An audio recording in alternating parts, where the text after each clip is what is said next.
Est-ce qu'on m'entend avec le masque? On m'entend? Bon, donc on va conserver le masque. Si vous voulez bien, mesdames et messieurs, il est 20h.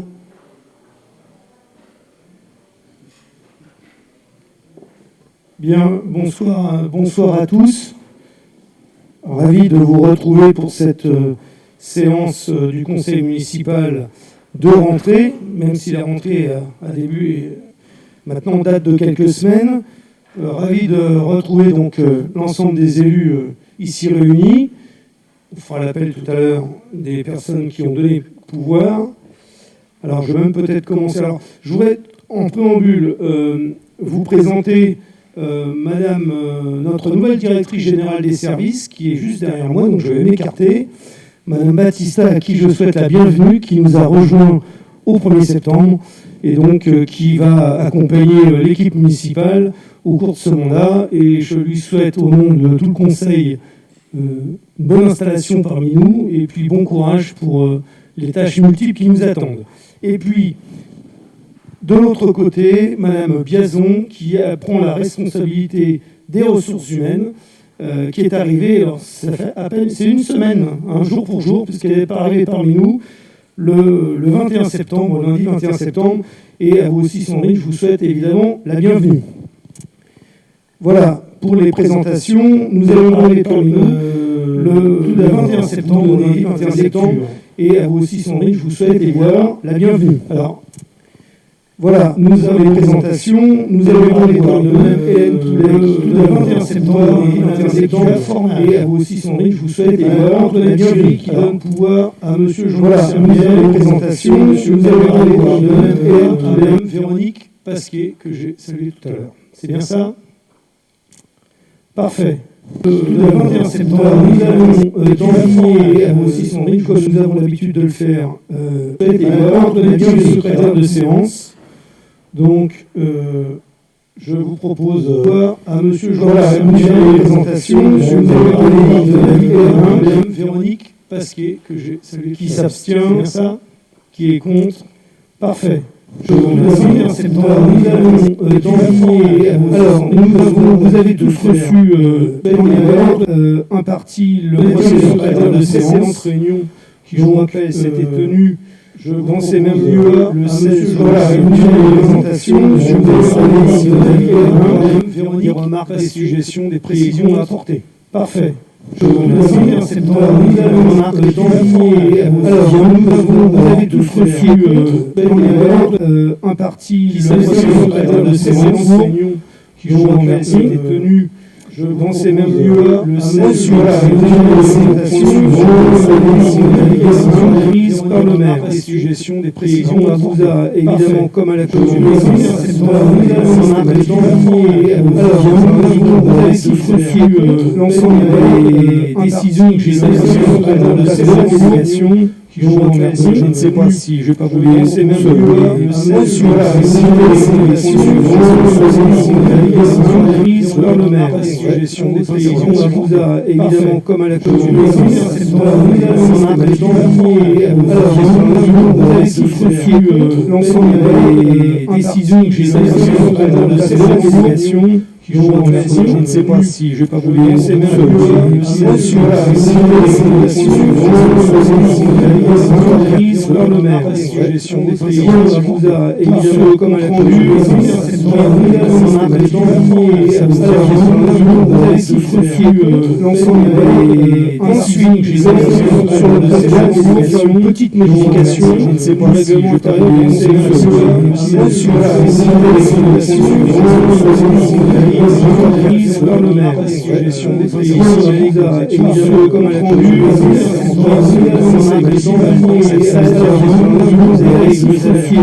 L'ensemble des ensuite j'ai une petite modification pour faire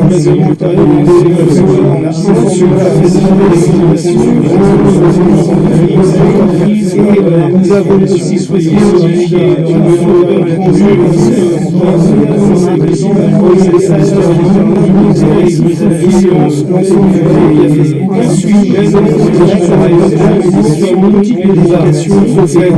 l'objectif serait de pérenniser la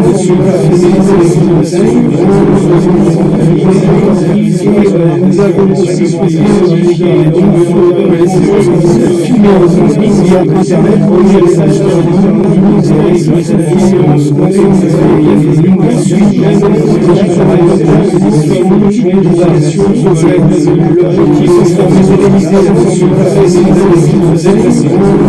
alors, nous avons aussi choisi les acheteurs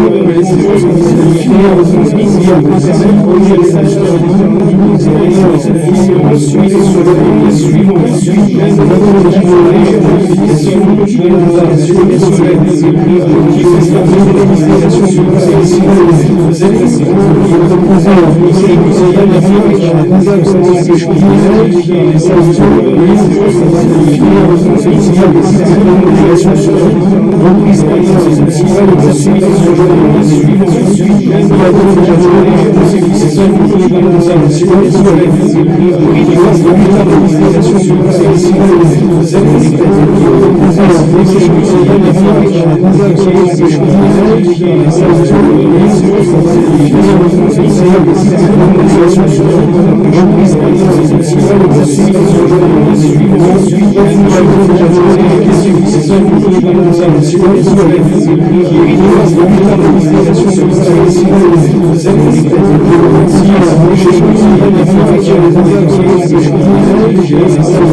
Par ailleurs, je l'ai écrit parce qu'il fallait que les gens le sachent, on a fait faire des modifications, donc on aura des avenants, on aura des moins-values, puisqu'il y a un certain nombre d'aménagements qui étaient prévus initialement, qui n'étaient pas conformes aux besoins des services, ce qui est un peu ballot, si vous me permettez l'expression. Je pense notamment aux services d'accueil de l'aide sociale, aux services logement. Pire encore, les front office qui étaient prévus n'étaient pas compatibles avec le matériel, notamment pour tout ce qui est passeport biométrique, etc. On avait des difficultés. Donc à un moment donné, il a fallu faire un choix, et donc on a décidé de supprimer. Donc on aura évidemment des avenants en moins-value, puisqu'on a du mobilier fixe, notamment, qu'on a supprimé. Accessoirement, ça a fait sourire mes collègues, mais j'ai découvert aussi qu'il y avait des choses, en tout cas pour le maire que je suis, qui ne sont pas indispensables. Alors vous allez me dire, ça ne va pas faire des grosses économies, mais je pense qu'il fallait le faire. Il y avait une salle de bain dans le bureau du maire, permettez-moi de vous dire que je l'ai faite supprimer. Donc le local servira de local d'archives. Voilà. Et puis, pour ce qui est du mobilier, effectivement, on a donc un budget, Laurent, je crois que pour le mobilier mobile, on avait de l'ordre de 140 000 euros, je crois. 140 000 euros de mobilier pour l'ensemble des services. Évidemment, là encore, il faut aller jusqu'au bout du raisonnement. On a souhaité que les élus montrent l'exemple et fassent des efforts. Donc c'est pareil, il y avait des montants de mobilier pour les élus, notamment pour le maire, qui me paraissaient moi un petit peu trop important. Donc on va revenir à la baisse, sachant que on a aussi constaté, en ayant échangé avec les services, que les bureaux qui étaient proposés dans le marché ne correspondaient pas vraiment aux besoins des agents. C'est-à-dire que de plus en plus, les agents travaillent avec un double écran, etc. Donc c'était pas très, très pratique. Donc on va sur cette base de marché, puisque en fait c'est un distributeur de mobilier, donc il a différents types de marchés, donc on va retravailler là-dessus, mais ce mobilier c'est de l'ordre de 140 000 euros. J'espère qu'on descendra un petit peu en dessous. Voilà. Alors, sachant que sur les délais que notre collègue, et que je vais vous demander de voter ensuite, sur ces délais, il y a eu un certain nombre de difficultés, puisque au-delà de la fibre, du réseau France Télécom qui nous a perturbés, il y avait aussi, il faut le dire, un problème. Il y a eu un problème aussi d'amiante tout à fait à l'origine. Donc c'est vrai que ce chantier a très mal commencé. Nous, ce qu'on a constaté, parce que je n'aurais pas pu vous le dire au mois de juin quand nous sommes arrivés, parce que faut observer, écouter et entendre. Bon, il y a eu un vrai problème de management et d'organisation dans le chantier. C'est extrêmement clair. Donc moi j'ai passé avec notre adjoint et maintenant la DGS qui vient d'arriver depuis le 1er septembre, on a passé notre vie à réorganiser le chantier parce qu'il y avait des entreprises qui avaient fait les travaux pas toujours dans le bon ordre. Il y en avait un autre qui avait disparu, c'est les charpentiers de Paris, voilà. Donc il y avait des entreprises qui n'avaient pas été toutes réglées. Il manquait des avenants. Bref, c'était un franc bazar. Je vous le dis tel que. Donc aujourd'hui, les entreprises sont en train de se remettre au travail. Moi j'ai réuni 2 fois les architectes, à la fois l'architecte local, dont je ne citerai pas le nom, et puis un architecte aussi, vous avez dû voir sur la pancarte, qui venait de Bastia, donc il a pris l'avion, il est venu me voir quand même pour qu'on discute un petit peu. Et puis donc tout ça, c'est en train de se remettre en route. L'objectif étant de limiter la casse, mais je pense, moi, pour ce qui me concerne, qu'on aura encore des petits avenants de plus-value qui arriveront à la fin du chantier. Voilà. En tout cas, aujourd'hui, le chantier est hors d'air. On va vous en parler tout à l'heure. Suite à l'incendie, des avenants vous seront proposés. Les assurances ont remboursé. Donc, c'est un chantier qui va avancer. Mais il me paraissait plus raisonnable parce qu'on nous avait annoncé, les architectes nous avaient annoncé mars-avril au départ. Et moi, j'ai souhaité, pour pas qu'on soit coincé à nouveau, parce que si au mois de mai, on se retrouve au Conseil et on vous redemande de revoter des avenants de prolongation, ça serait délirant. Donc là, on prolonge le délai et ça nous permettra donc d'avoir maintenant au moins une tranquillité sur le plan administratif pour travailler avec les entreprises. Voilà. Je ne sais pas si j'ai répondu totalement à votre question, monsieur E, je ne sais pas si vous m'avez entendu ou écouté ou regardé, je ne sais pas, mais ça vous va comme réponse ? Bon, très bien. Bien, alors on va peut-être passer au vote, à moins qu'il y ait d'autres questions. Alors, qui est contre? Qui s'abstient? Bien, je vous remercie. Alors ensuite, eh bien là, on va passer à nouveau à un avenant, mais qui est cette fois donc, la conséquence de l'incendie. Laurent, si tu veux bien reprendre le... Oui, donc la prochaine délibération, c'est un avenant de marché pour les entreprises qui ont été impactées par l'incendie qui a eu lieu donc au mois de janvier.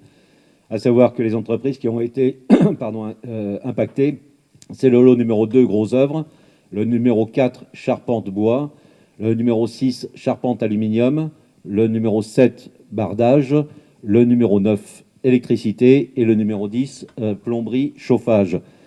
À savoir que l'ensemble des entreprises ont pu chiffrer les incidences de leur dégradation et de reprise. Pour la société Vite, donc ça sera un avenant de 21 483,40 €. La société Ecobat, donc, qui fait la charpente, pour un montant de 20 957,69 €. La société Guyon, qui s'occupe de la menuiserie aluminium, pour 3 330 €. Axe Métal, c'est le bardeur, pour 39 900 €. Société Mat, l'électricien, pour 1 438,50 €. Et les compagnons d'Éric, pour 904 €, c'est le plombier chauffagiste. Voilà, donc c'est un avenant pour pouvoir reprendre ces travaux, sachant que nous avons été effectivement, comme vient de dire monsieur le maire, remboursés par les assurances. Y a-t-il des questions ?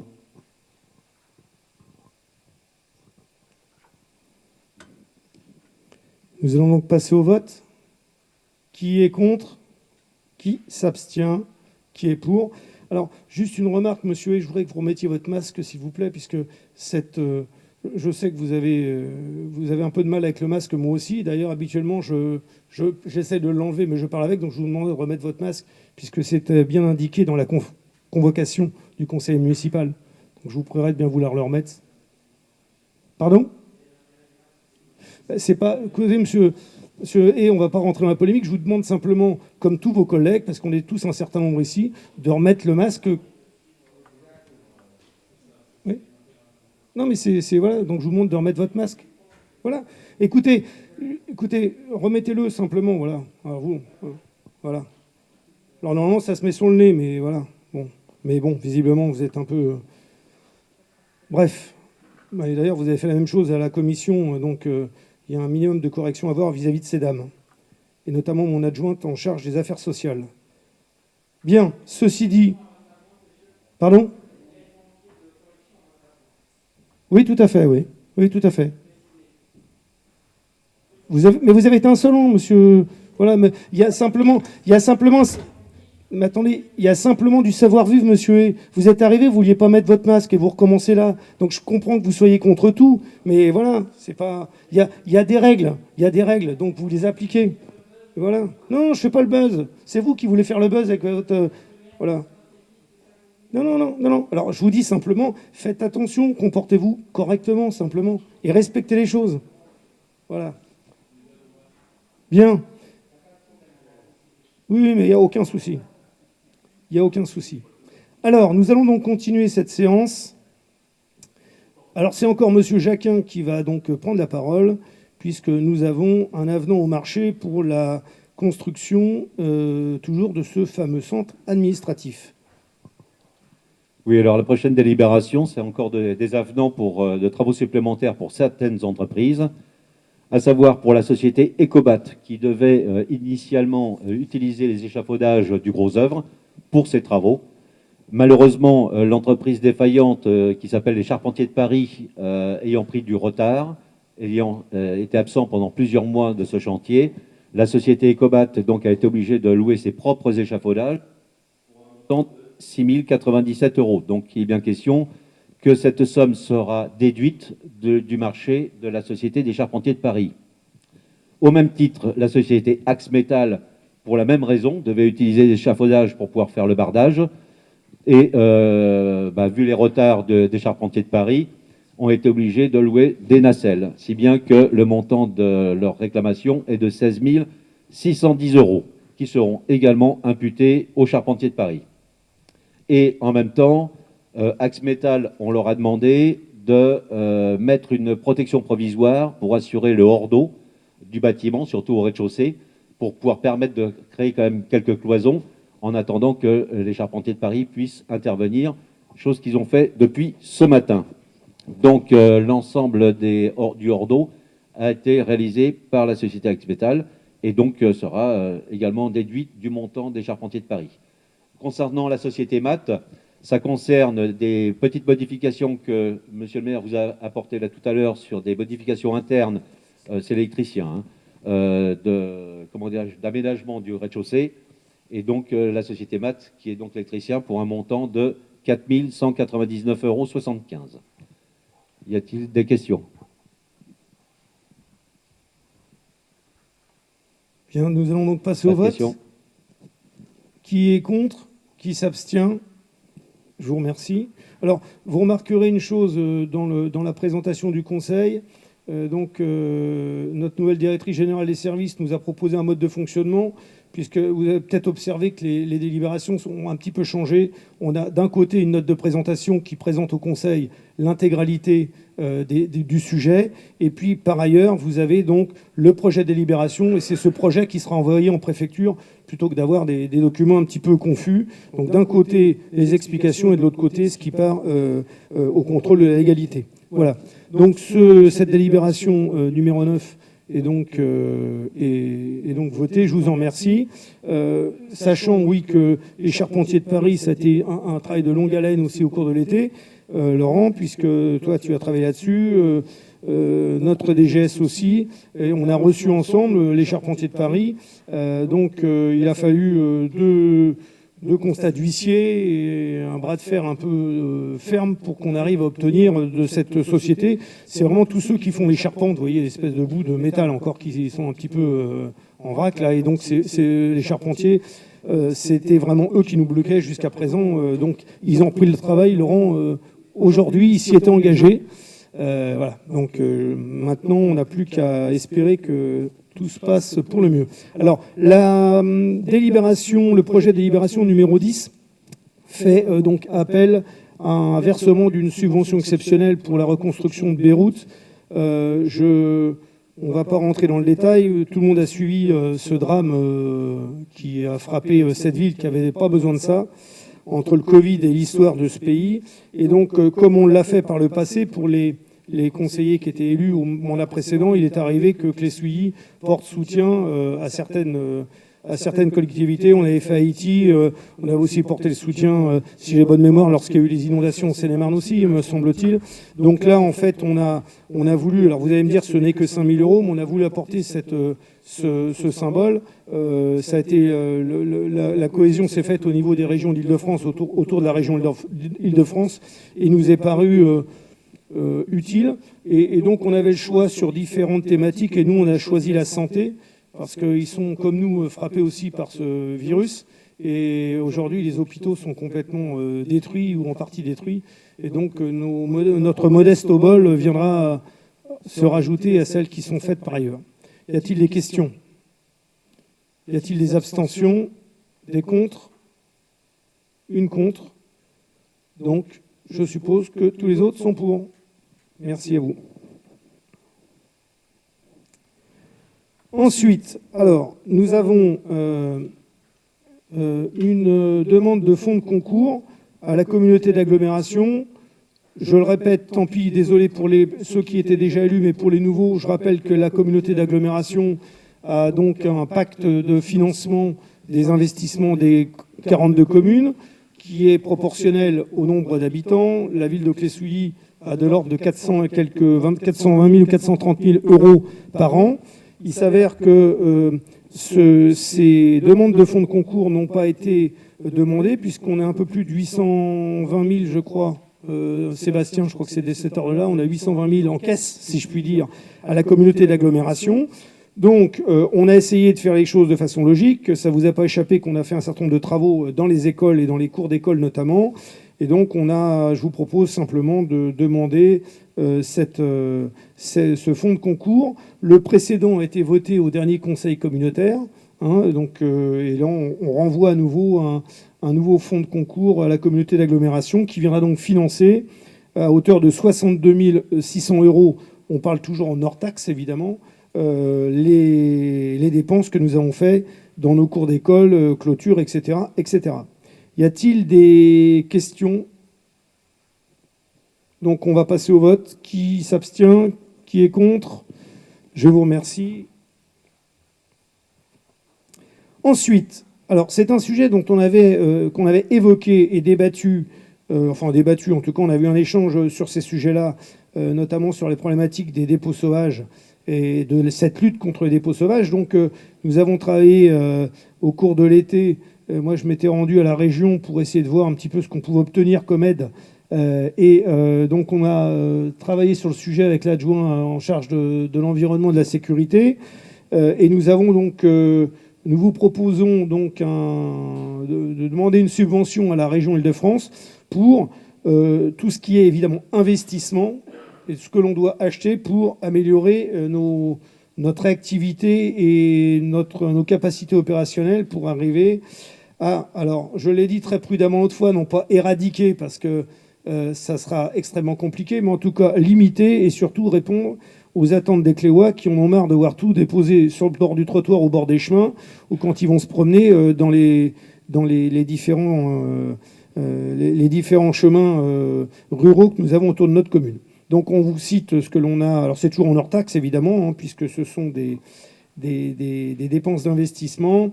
On vous indique les installations de barrières pivotantes, des installations de caméras sur les dépôts réguliers, l'achat de 2 véhicules qui seront adaptés avec un notamment Goupil, pour ceux qui ne le savent pas, c'est un véhicule électrique, et puis des panneaux d'information que l'on mettra évidemment sur toutes les zones où on voit régulièrement des dépôts.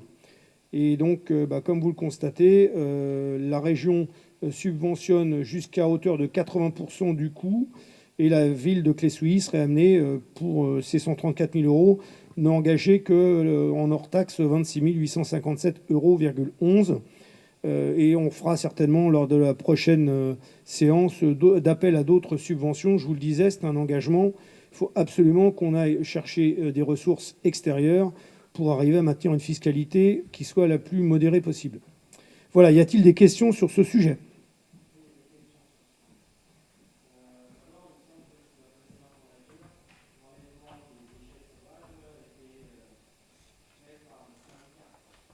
Non, ça n'a jamais été le cas, non. Les déchets sauvages n'ont jamais été récupérés ni par le Sménosome, ni par le Sigilurs. Parce qu'au Sménosome, à l'époque, moi j'étais vice-président, et le Sigilurs, j'y siège en tant que délégué. Et voilà, les syndicats, ce qu'ils acceptent de faire, en tout cas le Sigilurs, c'est simplement le traitement, pour pas que ça coûte trop cher aux villes, mais c'est aux villes de récupérer. Donc ce que l'on fait aujourd'hui, quand il y a de trop gros dépôts d'ailleurs, on fait appel, et je les remercie, à nos bailleurs de voirie qui viennent gratuitement avec des camions et des bennes et pour arriver à enlever les détritus. C'était encore le cas sur la route de Villevaudet récemment.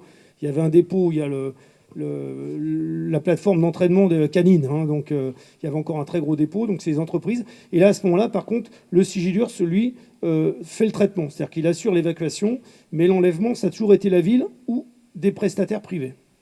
Voilà pour la première question.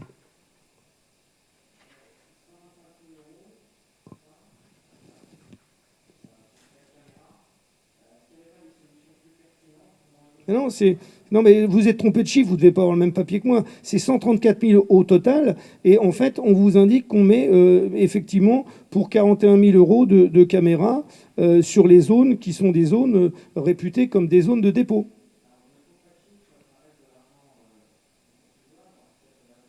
Bah, c'est toujours l'argent public, ça c'est sûr, hein.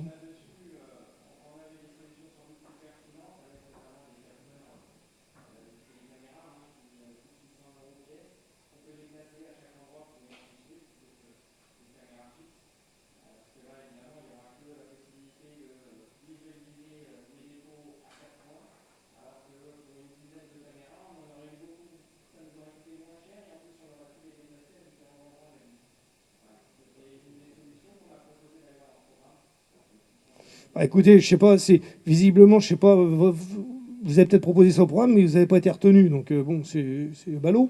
Mais moi, ce que j'explique simplement, c'est que on doit, de toute façon, je l'ai dit, alors je sais pas si vous étiez là à ce conseil, mais on a échangé là-dessus.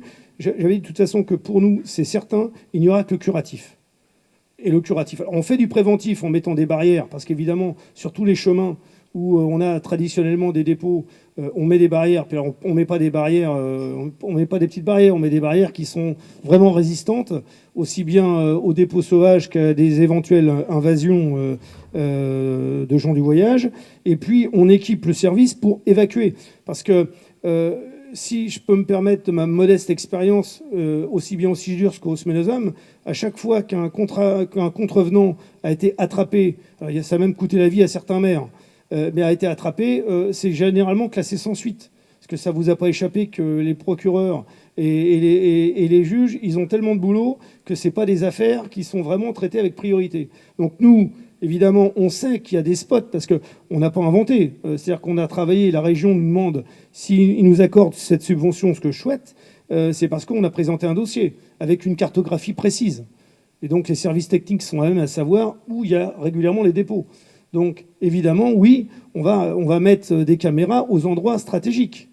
Voilà. Et puis, les petites caméras, j'ai une pensée pour notre collègue qui est parti maintenant à Saint-Palais, Daniel Derrien, qui avait mis à un moment donné sur le rond-point du Père Noël une caméra. Pour avoir une réactivité et surtout pour pouvoir déposer plainte, il faut avoir en plus des caméras de grande qualité pour pouvoir lire les plaques d'immatriculation. Voilà. Parce que ça ne vous échappe pas que si la police est là jusqu'à 3 h du matin, après, ils ont le droit de dormir aussi. Donc, si le dépôt se fait entre 4 h et 8 h le matin, personne ne voit rien. Donc, c'est pour ça qu'on a préféré aller vers un système, 1, dissuasif, 2, curatif, en équipant nos services techniques. Je vous rassure, évidemment, le traitement continuera à être assuré, j'entends, l'enlèvement par nos soins et le traitement par le Sigidurs. Et puis voilà. Donc, mais bon, votre proposition était certainement très bonne, mais ce n'est pas tout à fait la nôtre, quoi. Donc, bon. Y a-t-il d'autres remarques? Nous allons passer au vote. Alors, qui s'abstient pour cette subvention? Très bien. Qui est contre? Je remercie. Très bien. Ensuite, eh bien, c'est à nouveau M. Jacquin qui va reprendre le micro, avec cette fois son autre rôle d'adjoint à l'urbanisme, Laurent. Oui, alors là maintenant, il s'agit d'une modification d'une délibération qui date de 2019, c'est la délibération 2019/24, portant approbation de l'avenant numéro 3 à la concession d'aménagement sur la ZAC du Bois des Granges. À savoir qu'il y avait 3 postes qui étaient évoqués sur cet avenant, à savoir la société, il fallait entériner le remplacement de la surface hors œuvre nette, le SHON. C'était l'ancienne appellation, maintenant qui s'appelle la surface de plancher. C'est plus technique qu'autre chose, ça ne change absolument rien, si ce n'est que c'est l'État qui l'impose, cette nouvelle dénomination. Mettre à jour le programme des équipements publics parallèlement à l'approbation d'un nouveau programme des équipements publics par le conseil municipal. Et ensuite, réorganiser les versements des participations financières de la ZAC en fonction du déroulement de la réalisation des équipements financés en lieu d'être versé au fur et à mesure des cessions de droits à construire. Alors, il s'avère que ce projet initial d'avenant numéro 3 a été approuvé par le conseil municipal en séance du 10 avril 2019. Néanmoins, par omission, cet avenant n'a finalement jamais été régularisé par les parties. Donc on vous demande ce soir de bien vouloir régulariser cet avenant.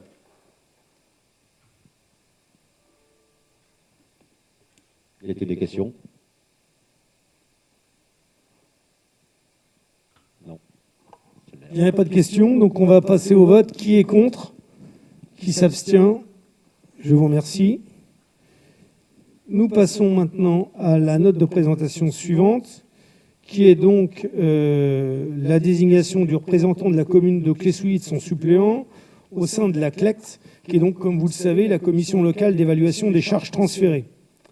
Donc, cette commission se réunit au sein de la communauté d'agglomération et c'est elle qui a la vocation de calculer je dirais, si je puis m'exprimer ainsi, le jeu des vases communicants entre les charges que la commune rend à la communauté d'agglomération ou l'inverse.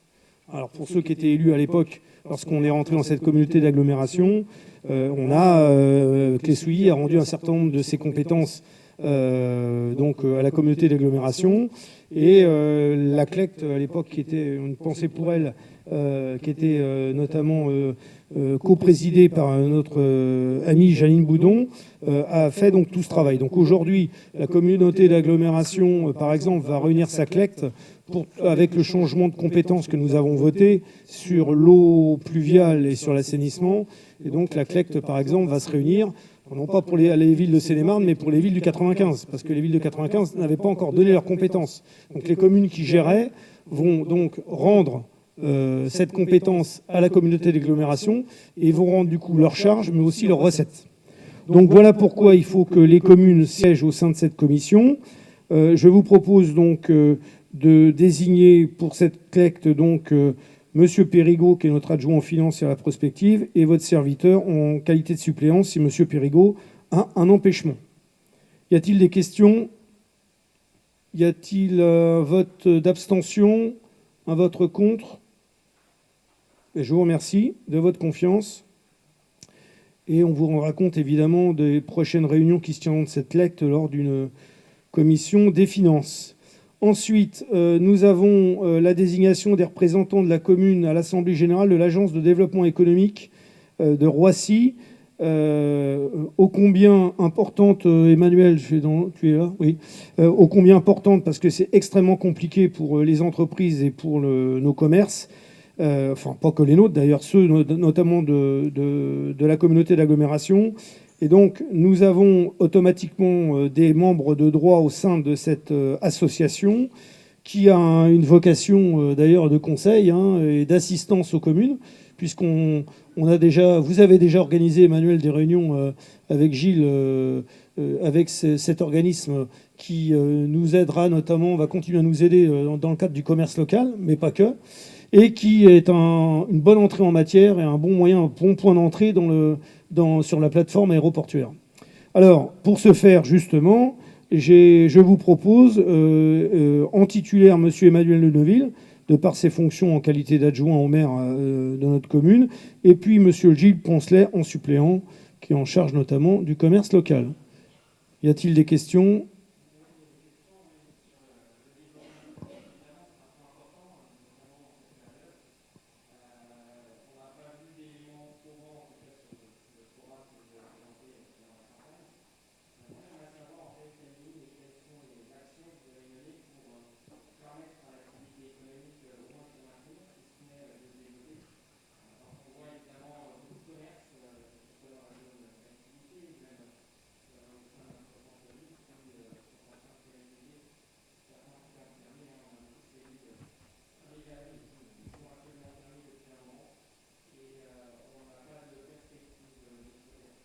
Alors déjà, je pense que vous avez peut-être mal lu, mais je peux comprendre notre programme, parce que peut-être que vous ne l'avez pas bien lu. Ça, c'est le premier point.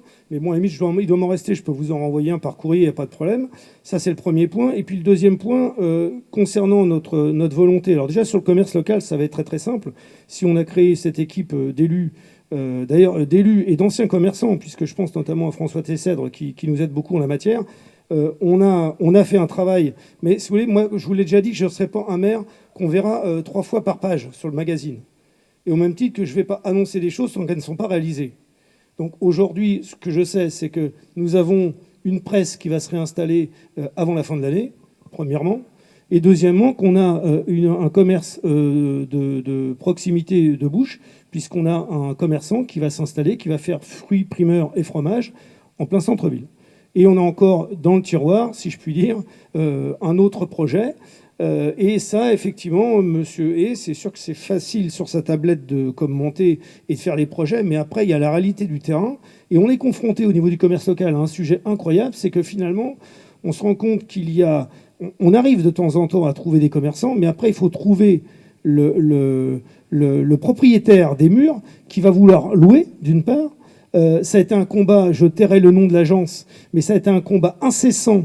Et heureusement qu'on connaissait le propriétaire pour arriver à régler le problème du bail pour notre marchand de fruits, légumes et de fromage. Parce qu'il y a encore un mois de ça, c'était loin d'être gagné. Donc on aura donc 3 nouveaux commerces qui vont s'ouvrir. Un, je pense, avant la Toussaint, ou cette période-là. Et puis d'ici la fin de l'année, cette fameuse presse qui nous manquait, qui va se réinstaller. Mais c'est vrai que je ne veux pas faire d'effet d'annonce parce que vous nous interrogez sur le sujet, mais on y travaille vraiment. Mais en fait, il y a deux sujets. Le premier, c'est que ça va même au-delà de ça. Je me retourne vers Emmanuel Rousseau, qui doit être par là, excusez-moi Emmanuel. Ça veut dire aussi redonner un peu de sens au centre-ville. Ça veut dire recréer de la dynamique et attirer les gens au centre-ville. Donc pour ce faire, il faut, pour qu'on conserve nos commerçants, eh bien, il faut un petit peu les faire travailler aussi, quoi. Voilà. Donc il faut que les gens... alors le Covid repart, malheureusement, pour nous tous et pour notre santé. Mais force est de constater que bon nombre de Cléoises et de Cléois étaient ravis d'avoir des commerces de proximité pour aller acheter quelques bricoles. Voilà. Donc ce travail est fait. Il va petit à petit. On a un projet aussi sur le marché. On a commencé à réattirer quelques commerçants supplémentaires. Mais il faut pérenniser. Donc pour ça, il faut un bon plan de communication, n'est-ce pas Hugo, sur lequel on travaille. Et l'objectif, effectivement, c'est que ce centre-ville reprenne forme. Je donne l'exemple toujours de Maupertuis. Le centre de Maupertuis, il y a quelques années, il périclitait complètement. Et aujourd'hui, on a des commerçants qui fonctionnent très bien, il y a une attractivité, et voilà. Donc ça passera peut-être aussi par une refonte aussi du système de stationnement. Il y a des choses sur lesquelles on travaille. Voilà. Alors après, sur les autres entreprises, les entreprises, je dirais, plutôt les enseignes et grands commerces, là, c'est un vaste sujet qui dépasse complètement le maire de Clessouilly, y compris la communauté d'agglomération. Il y a un sujet économique majeur. Ça, je dirais simplement que c'est plutôt à nos gouvernants d'essayer de faire ce qu'ils peuvent. D'ailleurs, ils essayent peut-être de le faire, je ne porte pas de jugement de valeur. Mais voilà, donc on a par contre, évidemment, à travers d'ailleurs cette association, mais à travers aussi le travail que fait la commission, enfin que font ces élus qui sont en charge de ce secteur, on commence à prendre contact avec toutes les entreprises et toutes les enseignes pour justement travailler sur le sujet. Et on parlait de développement économique. Emmanuel Deneville était encore tout récemment avec notre directrice générale des services en relation avec Pôle emploi et avec le groupe Frey qui est en train d'achever Shopping Promenade pour avoir des contacts directs avec les entreprises. Parce que qui dit entreprise qui s'ouvre, c'est aussi de l'emploi. Et donc on travaille là-dessus. Mais c'est vrai que je ne fais pas d'effet d'annonce. Vous m'excuserez, c'est pas mon style. Mais en tout cas, ce que je veux vraiment, c'est qu'on fasse ce travail de l'ombre.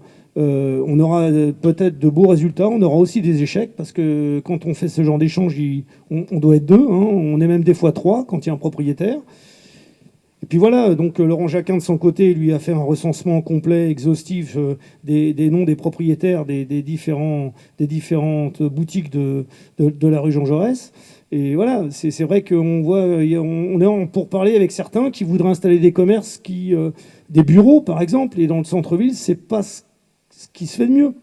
Mais à partir du moment où la personne est propriétaire de ces murs, il fait ce qu'il veut. Je ne vais pas l'obliger. Alors après, on peut imaginer, peut-être qu'on le fera d'ailleurs, on verra, on en parlera dans les commissions à venir, peut-être qu'on sera amené à faire un droit de préemption dans certains cas, et y compris sur les baux commerciaux, s'il le faut. Mais faisons les choses avec modestie et comme disent nos amis anglais, step by step. Je pense qu'il faut le faire les pas après les autres.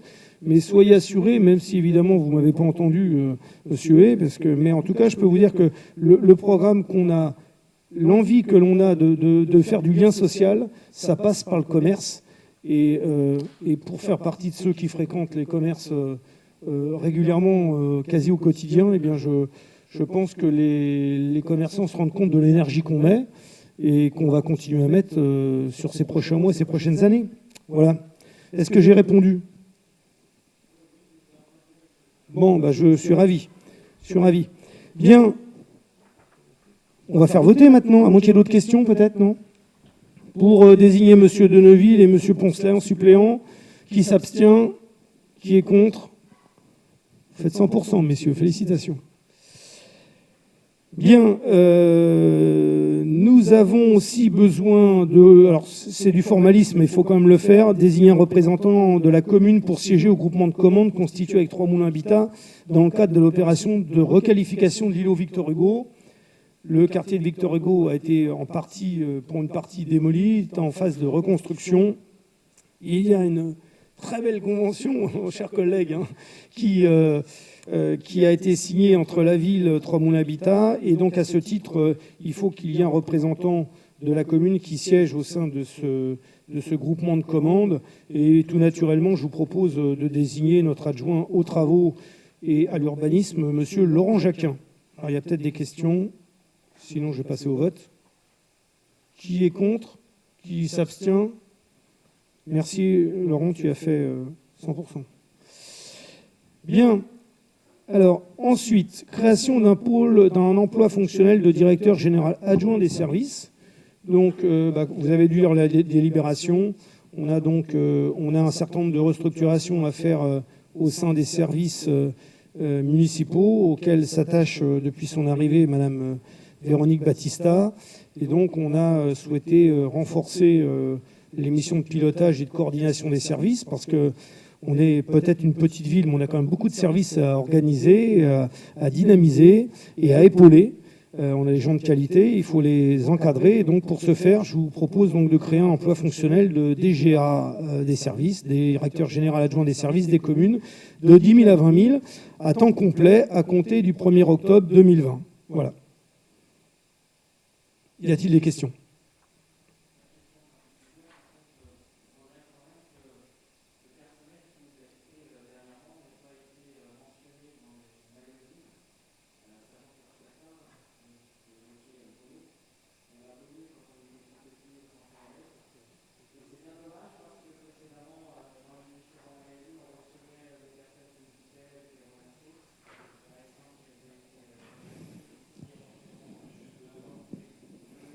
Alors, vous n'avez peut-être pas lu, c'est comme mon programme, vous n'avez peut-être pas lu non plus le magazine, vous n'avez pas eu le temps, vous êtes certainement très occupé comme moi. Page 33, effectivement, on cite monsieur Bruno Ducrot. Et puis, Bruno Ducrot est un garçon aussi de l'ombre, très simple, et on l'a honoré comme il se doit, d'ailleurs avec l'ancienne adjointe et notre conseillère départementale Véronique Pasquet, qui nous accompagnait, puisqu'on a fait un pot tous ensemble, que Bruno Ducrot voulait d'ailleurs organiser, et on a souhaité, nous, l'offrir à Bruno Ducrot et à son personnel. Véronique, tu étais présente. Donc, il a été honoré comme il se doit. Donc, je vous rassure. Après, très souvent, d'ailleurs, vous avez peut-être fait une erreur, c'est que souvent, on met en photo les gens qui arrivent plutôt. Parce que c'est surtout ça qui est important pour la population. Et ils croisent des gens, ils disent, bah, tiens, lui, il fait ci, lui, il fait ça. Donc, c'est plutôt dans ce sens-là qu'on le fait habituellement. Donc, vous avez dû vous tromper dans le sens, mais c'est pas grave. Par contre, là, en l'occurrence, il s'agit surtout de pouvoir accompagner nos services. Il y a eu des départs. Sandrine Biazon, d'ailleurs, est arrivée parce qu'il y a eu un départ de Madame Potier, qui était la responsable des ressources humaines, qui est partie à la Ferté-sous-Jouarre. Elle n'est plus qu'à 10 minutes de chez elle, c'était plus pratique. Et donc, évidemment, Stéphanie aussi a été honorée. C'est mal me connaître, je passe beaucoup de temps... pour moi, les ressources humaines, c'est essentiel. Et la relation, alors, on peut des fois pas être d'accord, mais c'est important. Donc, le personnel... ne semble pas s'en plaindre depuis que nous sommes arrivés. Voilà. Y a-t-il d'autres questions? Donc, page 33, monsieur, vous verrez, c'est bien marqué. Bien, je vais vous demander donc de vous exprimer. Qui s'abstient? Qui est contre? Eh bien, je vous remercie de votre confiance que vous accorderez à cette directrice générale adjointe des services. Ensuite, modification du tableau des effectifs. Donc là, évidemment, c'est un exercice que l'on fait régulièrement, puisque vous avez là notamment des créations de postes qui sont faites. Ça ne veut pas dire pour autant que vous aurez 9 et de 11 agents supplémentaires. Ça vient remplacer un certain nombre d'agents qui partent, puisqu'on crée généralement les postes avant, pour que lorsque l'agent arrive le jour J, eh bien, son poste, je dirais, budgétaire soit créé. Et donc là, on a un poste de technicien principal de deuxième classe qui va donc arriver au service technique, qui sera l'adjoint du responsable des services techniques. Un poste d'adjoint administratif de première classe, puisqu'il y a une vacance de poste de gestionnaire des ressources humaines. Et puis ensuite, c'est des postes artistiques pour le conservatoire de musique et de danse. C'est bien ça, Séverine? Y a-t-il des questions? Alors oui, je précise aussi, il y avait une suppression, je n'ai pas cité, je vous prie de m'excuser, c'est le poste d'ingénieur qu'occupait en fait M. Cabaribert, l'ancien DGS, que vous n'avez pas vu beaucoup parce qu'il ne venait plus au Conseil, mais ce M. Cabaribert étant parti dans une autre collectivité, il était lui sur un poste d'ingénieur contractuel, ce qui soit dit en passant n'était pas, pour les puristes qui n'étaient pas, un DGS ne peut pas être sur un poste de contractuel, mais enfin bon, le préfet n'avait pas vu, donc tant mieux pour nous. Toujours est-il qu'aujourd'hui, on a une DGS qui est sur un poste administratif titulaire. Donc, on supprime ce poste d'ingénieur, puisque la personne, évidemment, ayant quitté la ville, on peut donc supprimer ce poste. Voilà ce que je voulais vous apporter comme précision. Qui est contre? Qui s'abstient? Je vous remercie. Ensuite, alors ça on le fait généralement régulièrement, c'est toutes les créations d'activités accessoires au sein du conservatoire municipal. Je ne vais pas vous faire l'offense de lire tous les détails. On vous précise le nombre d'heures hebdomadaires pour les différentes activités artistiques que notre conservatoire continue à exercer, puisque on a adapté un petit peu Séverine, et avec Sandrine Bassera, avec Séverine Brouet-Huette et puis avec notre DGS, nous avons rendu compte, nous avons rencontré du moins le directeur et tous les professeurs du conservatoire. Et sachez qu'y compris pour les instruments avant, qui pouvaient poser problème en cas du Covid, eh bien, nos services techniques ont adapté pour que les élèves, mais aussi les professeurs soient protégés par rapport à leurs activités. Voilà. Y a-t-il des questions? Qui est contre? Qui s'abstient? Je considère que c'est à l'unanimité. Je vous remercie. Ensuite, nous avons un rapport qui va être présenté par notre adjointe en charge des affaires sociales.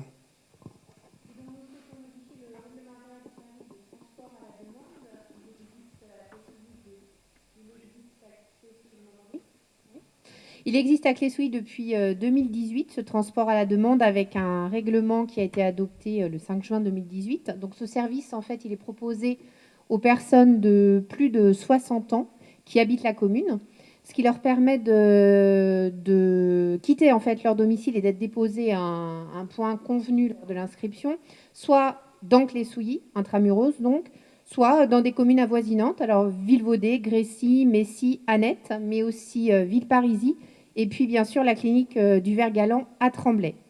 Nous avons constaté donc une demande croissante venant de personnes majeures atteintes de handicap temporaire, c'est-à-dire jambes cassées, entorses, et ne pouvant pas se déplacer par leurs propres moyens. Donc nous avons voulu répondre à cette demande et aussi faciliter l'accès à l'ensemble des quartiers de la ville pour toutes les personnes âgées. C'est pourquoi nous vous proposons de modifier le règlement comme suit. Donc l'article 2, nous souhaitons ouvrir le service aux personnes majeures atteintes d'un handicap temporaire et permettre l'accès au service à un accompagnant majeur. Article 4, modification des horaires. Alors là, nous profitons de cette modification pour corriger une coquille qui était dans le règlement précédent, puisque parfois c'était écrit 17h et d'autres fois 17h30. Donc on uniformise le règlement et c'est donc 9h, 12h, 13h30, 17h. Et enfin, l'article 5, nous offrons la gratuité pour les déplacements intramuros. Merci Bénédicte. Juste un petit commentaire sur le transport à la demande. On s'était posé la question, justement, parce que monsieur a parlé tout à l'heure des promesses de campagne, sur ce qu'on pouvait apporter comme service supplémentaire. Et il s'avère qu'une personne qui est seule, ou qui n'est pas spécialement une personne senior, qui va se casser la jambe ou qui ne pourra pas conduire sa voiture, si elle veut voir le médecin, c'était un petit peu compliqué. Donc on nous avait fait déjà la réflexion une ou deux fois, et on s'est dit, profitons de cela pour ouvrir le service à ces personnes-là. Et on parle bien d'un handicap temporaire, puisqu'on n'a pas un véhicule adapté pour faire du transport de personnes à mobilité réduite ou handicapées. Ça, c'est le premier point. Puis la gratuité, pourquoi? Parce que il a été, je dirais, modifié à plusieurs reprises, ce constat. Et on a fait un simple calcul rapide. On a vérifié sur une année pleine combien ça coûtait. Intramuros, j'entends évidemment. Je ne parle pas d'aller à Vert-Galant, et c'était à peine 1 000 € par an de recettes que nous avions. Et on s'est dit que par les temps qui courent et avec les difficultés qu'ont un certain nombre de nos anciens, eh bien, je pense que le budget de les Souilly, oui, on aura payé une partie, monsieur Hay, en ayant baissé nos indemnités, peut tout à fait offrir à nos anciens le transport gratuit, je précise bien intramuros, puisqu'on l'avait fait d'ailleurs pour la maison médicale, si je ne m'abuse, hein, ça avait été fait un petit peu dans la dernière ligne droite. Et donc là, on rend totalement gratuit, et ça sera beaucoup plus simple même en termes de gestion, puisqu'on ne vendra des tickets finalement qu'aux gens qui ont besoin d'aller sur d'autres communes, et voilà. Donc voilà les modifications qu'on vous propose, et dans quel esprit on l'a fait. C'est pas de la surenchère, simplement, bon, ça aurait été 5, 6 000, 10 000 euros, on serait posé la question. On s'est déjà reposé la question d'ailleurs sur certains sujets de recettes, Séverine au niveau de la médiathèque, mais là pour 1 000 euros, c'était même des fois que 900 euros sur une année, c'était pas grand-chose.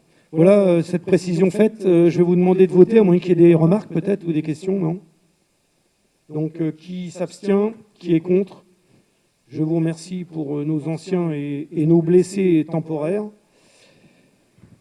Ensuite, eh bien, c'est Antoinette Thierry qui n'étant pas présente, je vais donc la suppléer. C'est simplement l'approbation de l'adhésion des communes de Saint-Germain-sur-Morin à la télésurveillance de Condé-Sainte-Libière. Tout le monde connaît le principe. Moyennant finance, un certain nombre de seniors peuvent prétendre l'allocation d'un petit bip qui leur permet, en cas de malaise, d'appuyer pour alerter la centrale qui viendra donc qui déclenchera un proche pour aller voir ce qui se passe chez la personne âgée. Et donc, évidemment, on vous propose d'adhérer donc à ce syndicat qui permettra donc à nos anciens qui le souhaitent. Et Bénédicte, parce que j'ai rien à cacher, c'est Bénédicte qui me pousse le chiffre. On a aujourd'hui 68 Cléois qui bénéficient de ce service sur 200 inscrits. Donc ça veut dire qu'on est quand même, on est largement consommateurs. Quand je dis on, nos seniors sont largement consommateurs de ce service. Donc y a-t-il des questions? Je vous propose de voter. Personne ne s'abstient, personne n'est contre. Donc je vous remercie pour ce vote. Et puis je crois que la séance est close. Nous avons terminé. J'espère que ça a été enrichissant pour le public, que je remercie d'être venu. Et puis, je vous souhaite à tous une bonne soirée. Faites attention, même si je sais que monsieur n'est pas trop pour le masque, faites attention, c'est sincère, à tous, à votre santé et à ceux de vos proches. C'est le bien le plus précieux que nous ayons tous. Bonne soirée et merci de votre attention.